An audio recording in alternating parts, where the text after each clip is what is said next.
¿Ya? Ya. Muy buenas tardes, me llamo Roberto Yegia. En este momento les vamos a presentar lo que significa la membrana citoplasmática, lo que es el transporte pasivo y el transporte activo. Primeramente, el tema a tratar sería la membrana citoplasmática. La membrana citoplasmática se encuentra en todas las células. La membrana citoplasmática consta de una capa de lipídica o también nombrada capa doble. La membrana citoplasmática se constituye de proteínas, lípidos, grasas, esteroides y glucosídicos.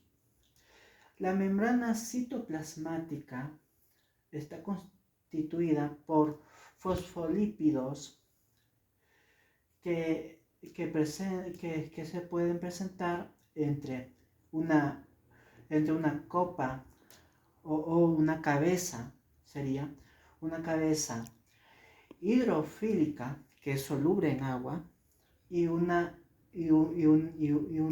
ramificaciones o uniones hidrofóbicas que no son solubles en agua. Las principales moléculas de la membrana citoplasmática son las proteínas, los lípidos y los glúcidos. Los lípidos tienen una función estructural y de soporte en la membrana citoplasmática. También tenemos las proteínas. Las proteínas cumplen el importante papel de conexión entre el exterior y el interior de la célula, siendo un mecanismo de transporte entre células, microorganismos y iones del exterior al interior de la célula. También están los glúcidos.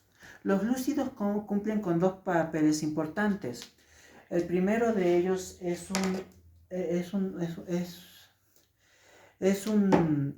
la función de reconocimiento, el reconocimiento de sustancias que entran o salen de la célula. También tienes la función de barrera o de defensa de la membrana citoplasmática.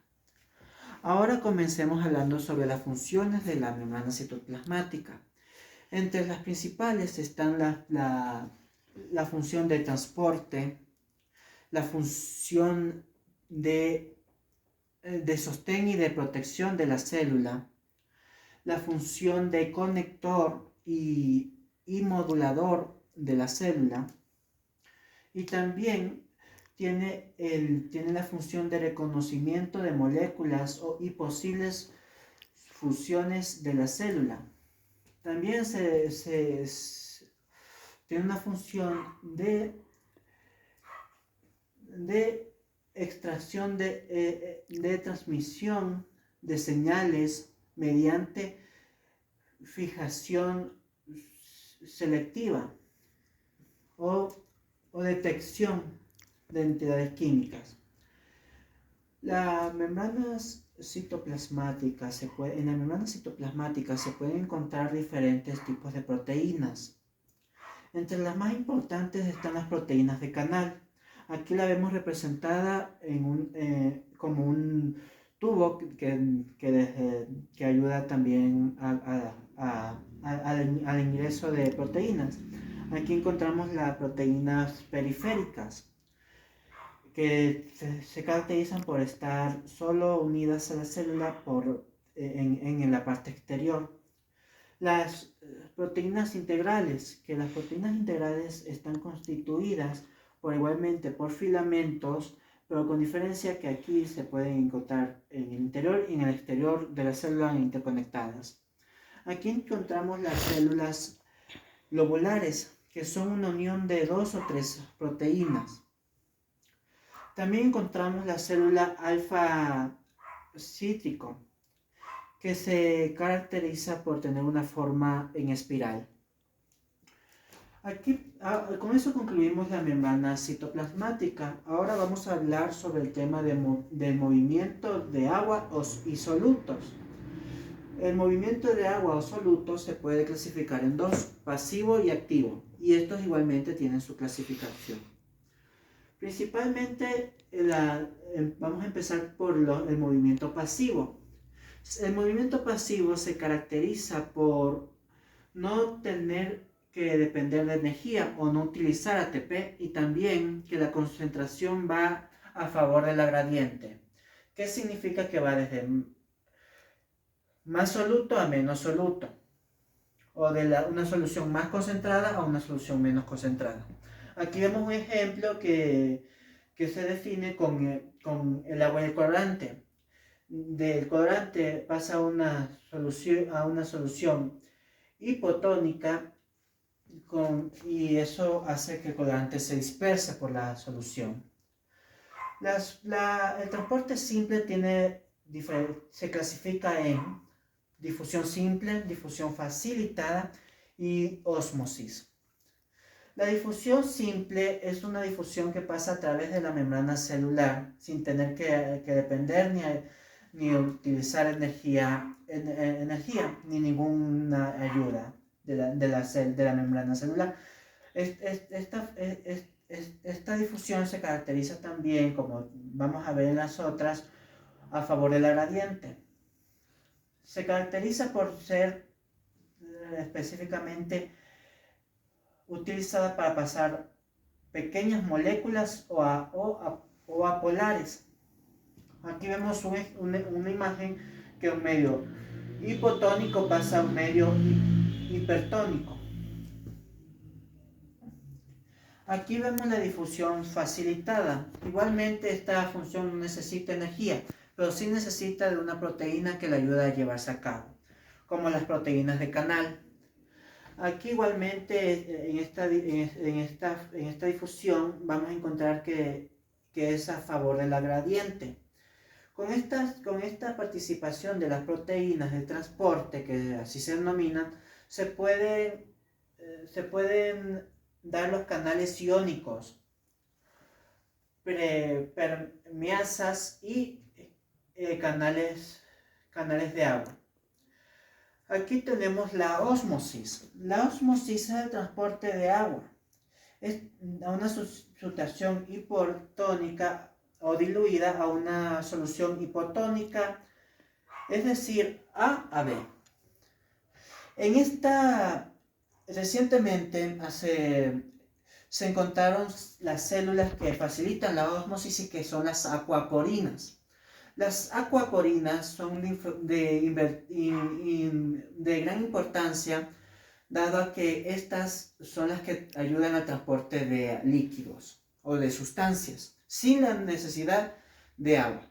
Por eso que las acuaporinas, el descubridor hace unos 17 años se ganó el premio Nobel, porque incluso se están llevando grandes investigaciones con estas células que son las acuaporinas. También podemos ver en la ósmosis mayormente identificada, o podemos tomar como ejemplo en las células sanguíneas. Poniendo las células sanguíneas en una sustancia hipertónica, las células sanguíneas se deshidratarían, porque todo el soluto va a donde hay menos soluto. En una solución isotónica, en un ambiente isotónico, la célula aparecería sin cambios, porque es igualmente concentración de soluto en el exterior como en el interior. Hipertónica, la célula absorbería demasiada agua y explotaría la célula sanguínea. Ahora vamos a pasar con el movimiento activo. El movimiento activo se caracteriza porque sí necesita de energía para verse envuelto. También va en contra de la gradiente, significa que va desde menos soluto a más soluto. En este podemos tomar en cuenta la bomba de sodio.